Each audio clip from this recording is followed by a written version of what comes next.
Alex Clubb, 16th place finish. Probably not the result you wanted, but I'm sure just getting to the track this week is a win in of itself. What has it been like this week getting ready, and what is it like to be back at the track after what happened last week? Let's move real quick. Oh, yeah. It's been crazy. It feels like Friday was yesterday, and it's Friday today. We just worked 20 hours a day. Everybody that could come and help, and I don't know. We made it. We had some bad vibrations in practice, and I thought, well, at least we're here. We can start and park because Sunday I didn't think we'd be coming, but with one car, and we're gonna put Casey in it if that was the case. And uh, I don't know, just amazing that we had the outpouring of support from people with the GoFundMe and people coming to the shop and helping, and at the track from buying food to drinks to you name it. So it's just been amazing. And I mean, I'm not a road course guy. Our goal is to run about 20th. So with attrition, we ended up better. So we'll take it. I got to be a pinball a couple times. So I apologize to the 4 and the 15 and the 20 and the 25. I kind of messed their day up a little bit, but just, I'm not a road course guy. We don't have a road course car, and this thing's basically still an oval track car. We just got it back together from being smashed. So I'm happy with it. Could have been better, yeah, but we could also not be here. So we'll take what we got. You mentioned your driver, Casey Carden. How supportive has he been throughout this process, thinking maybe we're going to show up with one car, there's a chance of two, especially after what happened last week? How supportive and flexible has he been in this process? He's been awesome. I mean, he told me, hey, man, if you don't got a second car, he said, you just go and run. And, he's like, I'll worry about it next year or something. I said, no. I said, we got to deal with you. I suck at road courses. I'm not a road course guy. So, we're gonna put you in the car. And I was pretty beat up, and I'm still pretty beat up from the wreck. So, Casey's a great guy. I wish we could get him full time. And I've said that a few other times. He's an awesome dude. He drives the wheels off anything you put him in, and especially road courses because he's a road course guy. So, he had an open motor and was outrunning guys with Ilmores. I mean, we got one, and he's a couple laps up on us and laps up on other guys. So, I mean, for a road course, he's a real deal. I'd like to see him get another shot in a Xfinity car or a truck. He'd really do good. Does the plan change at all with what happened last week? Do you still plan to run full-time with the second car every now and then, or does the plan change a little bit? Yeah, we're going to stay full-time with both of them unless we lose one or a motor or something. We go to Springfield, and then we go to Madison, and we go to Des Moines. So, the first two are 2 hours and 20 minutes from the house. Des Moines 4 hours, so I'm hoping we can have something figured out with a truck and a trailer by then and try to get our equipment recouped. And, then after that, we got Bristol with Josh White and me. So it's just, business as usual, just it's been a really bad week. So we're going to keep plugging away and keep showing up and doing the best we can with what we got. And, keep trying to find sponsors and get where we can be more competitive. So.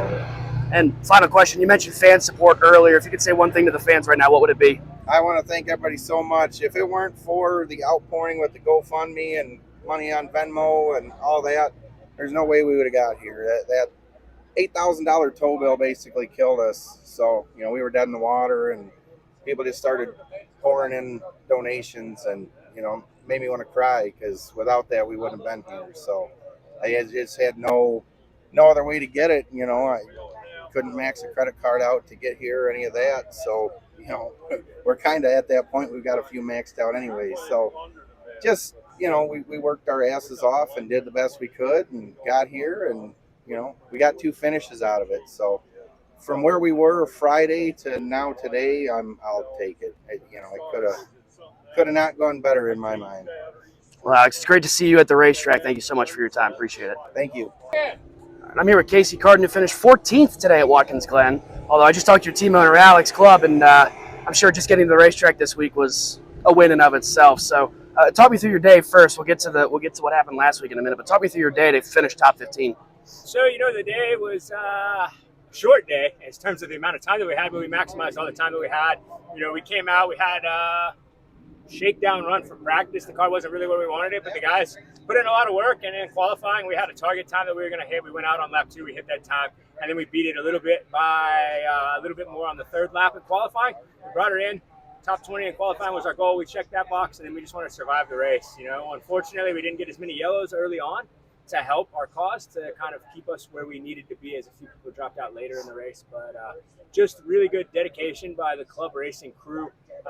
6 days ago, it wasn't such a good story, but they're real racers, and I think that's what this series is about. And a lot of times it's overlooked by the young upcoming crop in the front of the field, but this back half of the field here is full of a lot of real racers, and their dedication put together a couple good cars. And it might not be the prettiest ride in the world, but we pedaled it hard, and it made it the distance today, and netted a pretty good finish for a car with an open motor. So pretty happy with everybody today. I was talking to your team owner Alex, and he had mentioned how supportive you've been throughout this whole week, talking about maybe we show up with one car and you were going to let Alex drive it if that was the case. For you as a driver, obviously not on the team ownership side when this happened, when you get news that happens, how do you instantly go into a supportive mode? What can I do to help? How can I help this team throughout this time of need? Well, I think the one thing that a lot of people overlook is that racing is a team sport, and that no matter what, you have to maximize your role within the team. Alex is sitting 6th in points. He's dedicated to this. He's put in the work. He's put in the effort. He gave me my start in stock car racing about 4 years ago with my first ARCA race. So, when I'm in a spot where we can come run this race, I have to set that aside and make sure he looks out for the best interest of the team, because I'm very supportive of whatever team that I'm driving for. Work in racing by trade. So I'm a racing instructor at the Porsche Track Experience in Birmingham, Alabama, in addition to serving as a race director for IMSA in their Porsche Carrera Cup Series. So being in a lot of other leadership roles, being able to assess everything and make decisions in the best interest led me to support him in whatever decision that he could. But when he told me that he was dedicated and that they were going to work hard to bring a good car, I knew that I had to bring my A game and get the best finish that we could for the 86 car this weekend.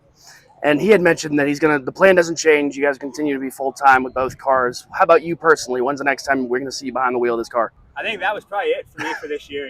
Without a marketing partner or a big sponsor, or Alex landing a big sponsor, and we being able to put something together, I think that's probably it for me for the year. But at least we had a good run here. We showed what this car can do. Hopefully some people are paying attention and get behind this, because I think the momentum is now swinging in the right direction. I asked Alex the same question, so I'm going to wrap it up with this question for you as well. The fan support was outrageous this week with the way they supported you and this team. If you could say one thing to the fans, what would it be? I think it's just nice to see that there are that many people paying attention to what's going on, and it really shows that there are true fans that follow the entire field. And I think it's very nice that their voice was heard this week. You get the good and the bad, but you got to admire Alex and his dad for everything that they do to make all the races. They're working full-time jobs. They're thrashing in the evenings, little to no sleep, staying on top of so many things that it's just really impressive that they do. And to see the level of fan support and see that there are that many people that are actually paying attention to what goes on, it's really nice, because they need that support right now. Awesome. Casey, thank you for your time. I appreciate it. Thank you. All right, so one final thing I wanted to talk to you about. Well, two things, actually. First of all, you're nominated for the Hall of Fame. May take you more than a year or two. Sometimes it does that. But being named one of the 75 greatest drivers in NASCAR history out of the hundreds, probably a couple of thousand people who've raced in NASCAR in the top 3 levels, what did that mean to you?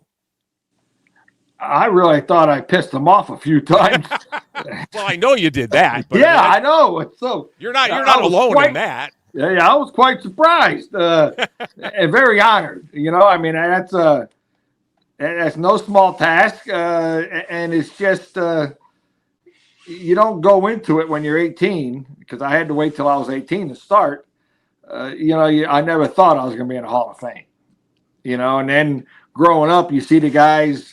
I would go to the racetracks, and you see the black jackets and New England Auto Racing Hall of Fame guys. And I was, that guy's an old racer. Oh, that guy's an old racer. That guy's an old racer. Yeah, well, now I got one of those jackets. I'm one of those old racers. You're still young at heart. I know that. So don't worry about that.